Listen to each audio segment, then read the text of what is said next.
Entendiendo el sacrificio. Lección número 6 del segundo trimestre del 3 al 9 de mayo del 2025. Sábado por la tarde, 3 de mayo. Para memorizar. Y cantaban un nuevo cántico diciendo: Digno eres de tomar el libro y de abrir sus sellos, porque tú fuiste inmolado y con su sangre nos has redimido para Dios, de todo linaje y lengua y pueblo y nación. Apocalipsis capítulo 5, versículo 9. La presencia del Cordero ante el trono nos asegura que si alguno hubiere pecado, abogado tenemos para con el Padre, a Jesucristo el justo. Primera de Juan capítulo 2 versículo 1. Los 7 cuernos del Cordero significan plenitud de poder y autoridad, en la seguridad de que Cristo dijo: Todo poder me es dado en los cielos así como en la tierra. Mateo capítulo 28 versículo 18. Su poder ilimitado es para nuestro bien y para nuestro uso. Él proclama que si tuvierais fe como un grano de mostaza, diréis a este monte: pásate de aquí para allá, y se pasará, y nada os será imposible. Mateo capítulo 17, versículo 20. Los 7 ojos del Cordero denotan que todas las cosas están abiertas y a la vista de Él. ¿A dónde?, pregunta el salmista, me iré de tu espíritu, ¿y a dónde huiré de tu presencia? Si subiere a los cielos, allí estarás tú. Si en el abismo hiciere mi estrado, he aquí, allí tú estás. Si tomare las alas del alba y habitar en el extremo del mar, aún allí me guiará tu mano y me asirá tu diestra. Si dijere, ciertamente las tinieblas me encubrirán, aún la noche resplandecerá tocante a mí. Aún las tinieblas no encubren de ti, y la noche resplandece como el día. Lo mismo te son las tinieblas que la luz. Salmos capítulo 139, versículos 7 al 12. Domingo, 4 de mayo. ¿Sacrificios inútiles? Compara Isaías capítulo 1, versículos 2 al 15 con Isaías capítulo 56, versículos 6 y 7, y Salmos capítulo 51, versículo 17. ¿Qué lecciones importantes enseñan estos textos acerca del sacrificio? El profeta Miqueas, quien dio su testimonio durante aquellos tiempos angustiosos, declaró que los pecadores de Sión blasfemaban al aseverar que se apoyaban en Jehová y que mientras edificaban a Sión con sangre y a Jerusalén con justicia, se jactaban así: ¿No está Jehová entre nosotros? ¿No vendrá mal sobre nosotros? Miqueas capítulo 3 versículos 10 y 11. Contra estos males alzó la voz el profeta Isaías en esta Sodoma: Oí la palabra de Jehová, escuchad la ley de nuestro Dios, severas reprensiones. Príncipes, pueblo de Gomorra, ¿para qué a mí, dice Jehová, la multitud de vuestros sacrificios? ¿Quién demandó esto de vuestras manos cuando viniereis a presentaros delante de mí para hollar mis atrios? Isaías capítulo 1, versículos 10 al 12. Profetas y Reyes, página 238, párrafo 2. La inspiración declara: el sacrificio de los impíos es abominación, cuánto más ofreciéndolo con maldad. Proverbios capítulo 21, versículo 27. El Dios del cielo es de ojos demasiado puros para mirar el mal, y no puede contemplar la iniquidad. Habacuc capítulo 1, versículo 13. Si se aparta del transgresor, no es porque no esté dispuesto a perdonarlo, es porque el pecador se niega a valerse de las abundantes bendiciones de la gracia, y por tal motivo Dios no puede librarlo del pecado. He aquí que no se ha cortado la mano de Jehová para salvar, ni hase agravado su oído para oír, mas vuestras iniquidades han hecho división entre vosotros y vuestro Dios, y vuestros pecados han hecho ocultar su rostro de vosotros para no oír. Isaías capítulo 59, versículos 1 y 2. Profetas y Reyes, página 238, párrafo 3. Entonces, que todos los miembros de la familia comprendan que la obra debe comenzar en el corazón. El corazón debe ser subyugado y contrito mediante el poder creador y regenerador del Espíritu Santo. Al darse cuenta de la ayuda de esta poderosa agencia, ¿no pueden los padres trabajar por la conversión de sus hijos con más celo y amor que nunca? Extracto de un artículo de Review and Herald del 14 de marzo de 1893. El hombre debe despojarse de sí mismo antes que pueda ser en el sentido más pleno creyente en Jesús. Entonces el Señor puede hacer del hombre una nueva criatura. Los nuevos odres pueden contener el nuevo vino. El amor de Cristo animará al creyente con nueva vida. En aquel que mira al autor y consumador de nuestra fe se manifestará el carácter de Cristo. Deseado de todas las gentes, página 246, párrafo 4. Lunes, 5 de mayo. Sangre de toros y de machos cabríos. Lee Hebreos capítulo 10, versículos 3 al 10. ¿Qué nos enseña este pasaje acerca de los sacrificios que el pueblo de Dios ofrecía en la época del Antiguo Testamento? Si estos sacrificios no podían realmente salvar a los pecadores, ¿cuál era entonces su propósito? Esta obra del pacto debía ser ratificada con la propia sangre de Cristo, que había sido el oficio de las antiguas ofrendas sacrificiales, mantener ante sus mentes. Así lo entendió el apóstol Pablo, quien dijo: porque la ley, siendo sombra de los bienes venideros y no imagen misma de ellos, nunca puede, con los sacrificios que ofrecía de año en año, perfeccionar continuamente a los que se acercaban a ella, porque entonces no habrían dejado de ofrecerse para que los adoradores, una vez purificados, no tuvieran más conciencia de los pecados. Pero en esos sacrificios se vuelve a hacer memoria de los pecados cada año, porque no es posible que la sangre de toros y machos cabríos quite los pecados. Cartas y manuscritos, volumen 12, párrafo 6. Hace casi 2000 años se oyó en el cielo una voz de significado misterioso que, partiendo del trono de Dios, decía: «He aquí yo vengo. Sacrificio y ofrenda no los quisiste, empero un cuerpo me has preparado. He aquí yo vengo. En el rollo del libro está escrito de mí, para hacer, oh Dios, tu voluntad».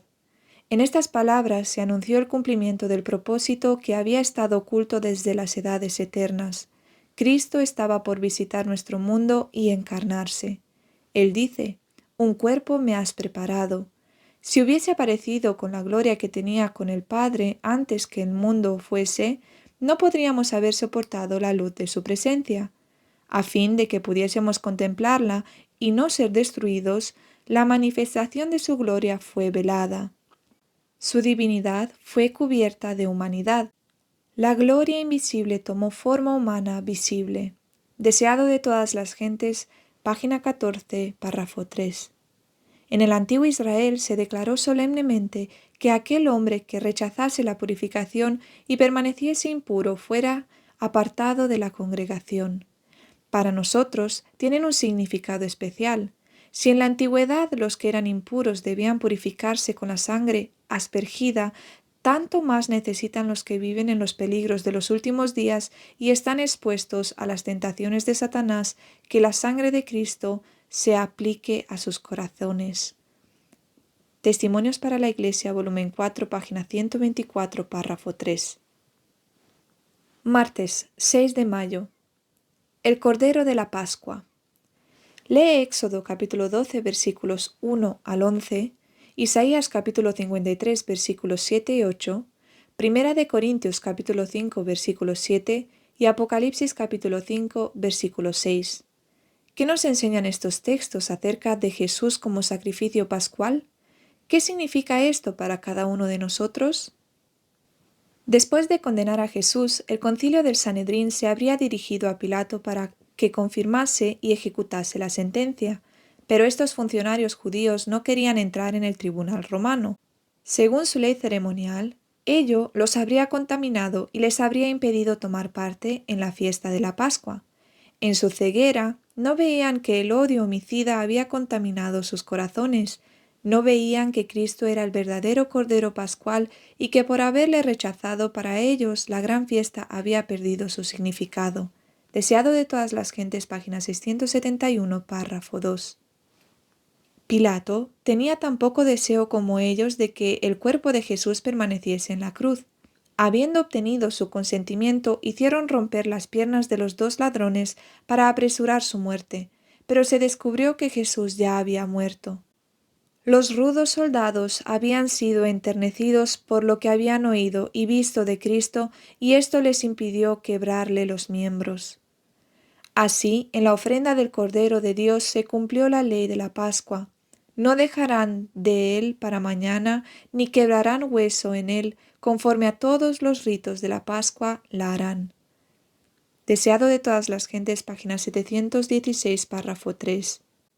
El propósito de Jesús era llamar la atención sobre el sacrificio supremo que pondría fin a su misión en un mundo caído.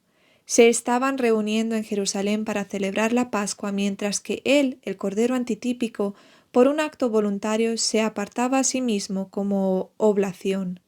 Jesús comprendió que era necesario que en todas las épocas futuras la Iglesia hiciera de su muerte por los pecados del mundo un tema de profunda reflexión y estudio. Cada hecho relacionado con ella debía ser verificado más allá de toda duda. Era necesario, pues, que los ojos de todos los pueblos se dirigieran a él, que las demostraciones que precedieron a su gran sacrificio fueran tales que llamaran la atención de todos sobre el sacrificio mismo. Después de una exhibición como la que asistió a su entrada en Jerusalén, todos los ojos seguirían su rápido progreso hasta el fin último. El Espíritu de Profecía, tomo 2, página 386, párrafo 1. Miércoles, 7 de mayo. Jesús en el templo. Lee Ageo capítulo 2, versículos 7 al 9. Mientras se construía el segundo templo, el profeta Ageo comunicó la asombrosa promesa de que el nuevo templo sería más glorioso que el anterior. ¿Qué significaba esta profecía? Después de su destrucción por Nabucodonosor, el templo fue reconstruido unos 5 siglos antes del nacimiento de Cristo, por un pueblo que tras largo cautiverio había vuelto a su país asolado y casi desierto. Había entonces en Israel algunos hombres muy ancianos que habían visto la gloria del templo de Salomón y que lloraban al ver el templo nuevo que parecía tan inferior al anterior. El sentimiento que dominaba entre el pueblo nos es fielmente descrito por el profeta cuando dice: ¿Quién ha quedado entre vosotros que haya visto esta casa en su primera gloria y cuál ahora la veis? ¿No es ella como nada delante de nuestros ojos?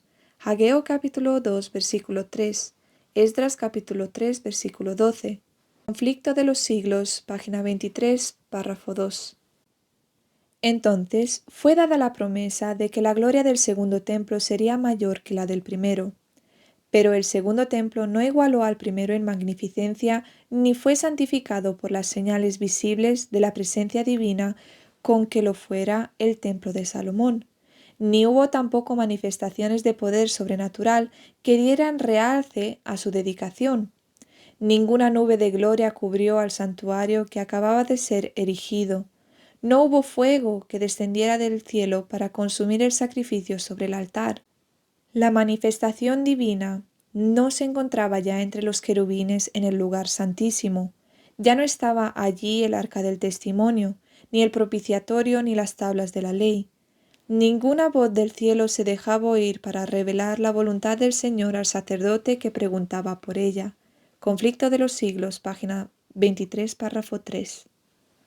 Durante varios siglos los judíos se habían esforzado para probar cómo y dónde se había cumplido la promesa que Dios había dado por Ageo, pero el orgullo y la incredulidad habían cegado su mente de tal modo que no comprendían el verdadero significado de las palabras del profeta.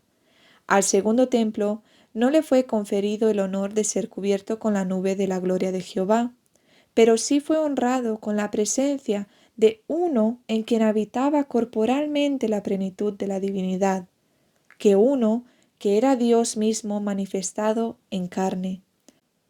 Cuando el Nazareno enseñó y realizó curaciones en los atrios sagrados, se cumplió la profecía gloriosa.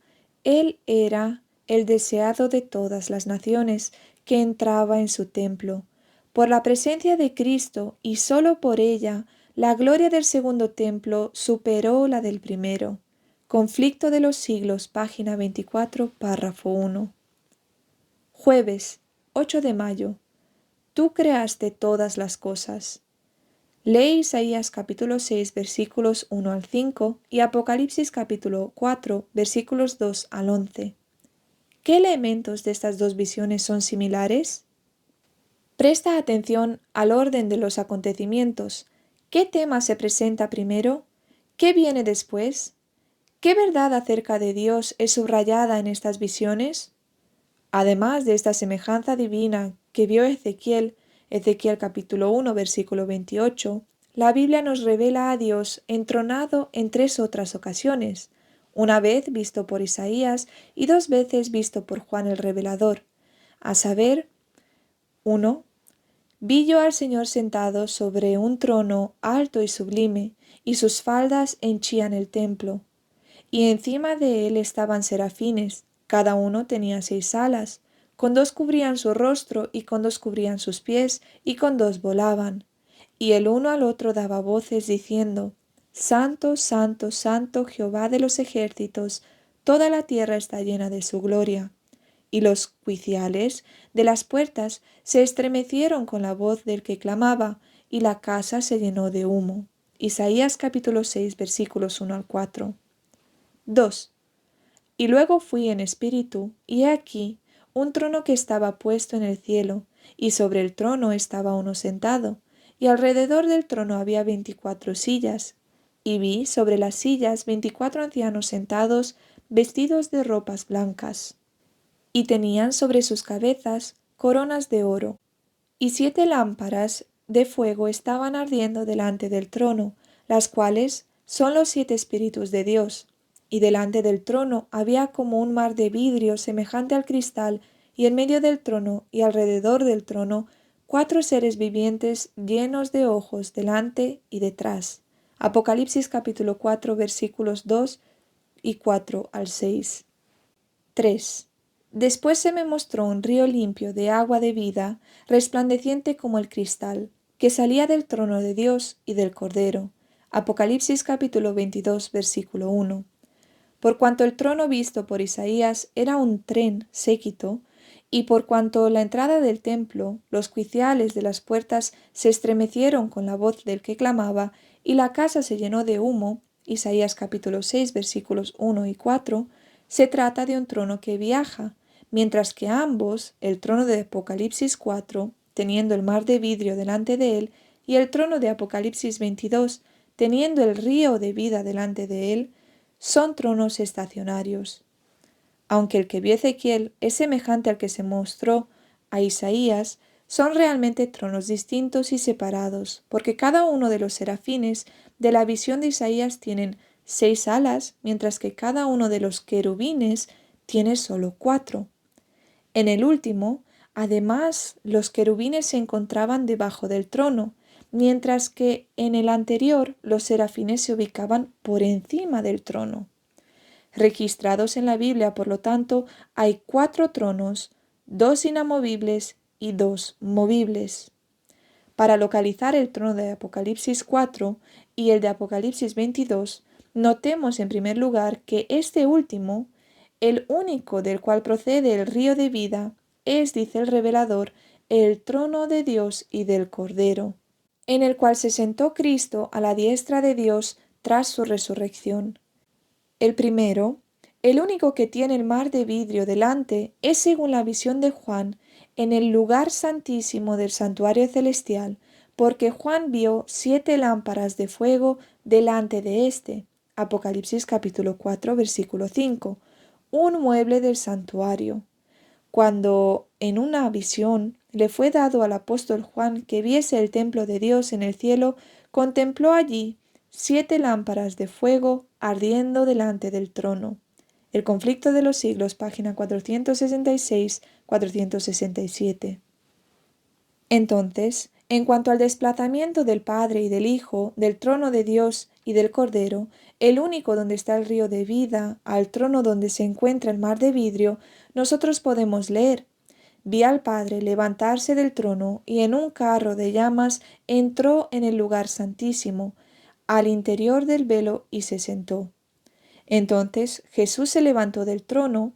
Después de eso, un carro de nubes, cuyas ruedas eran como llamas de fuego, llegó rodeado de ángeles donde estaba Jesús. Él entró en el carro y fue llevado al lugar santísimo donde el Padre estaba sentado.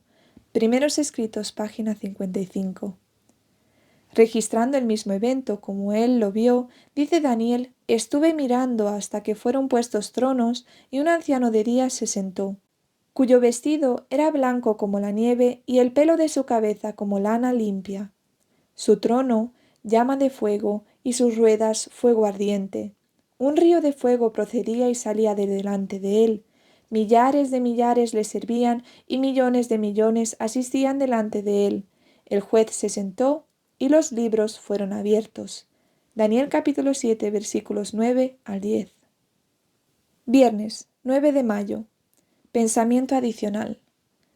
La lección de la semana trata del sacrificio y utiliza el cordero para ilustrar ese punto. Habla del cordero en el contexto del santuario. Menciona el sacrificio del cordero en el antiguo Israel para el perdón de los pecados que apunta a Jesús, el Cordero de Dios que murió por nuestros pecados. Jesús es también el verdadero Cordero Pascual. Se le ve en el santuario del cielo como el único digno de redimirnos y de romper los 7 sellos. La lección también habla de los sacrificios inútiles. Señala que debemos entrar en una relación correcta con Dios si queremos que acepte nuestros sacrificios, nuestras oraciones y nuestras obras. La lección concluye con el trono de Dios en el contexto del santuario. Se mencionan 4 tronos, 2 móviles y 2 fijos. Los accesorios del santuario en el cielo muestran que es el gran original del cual el que estaba en la tierra era una copia o modelo.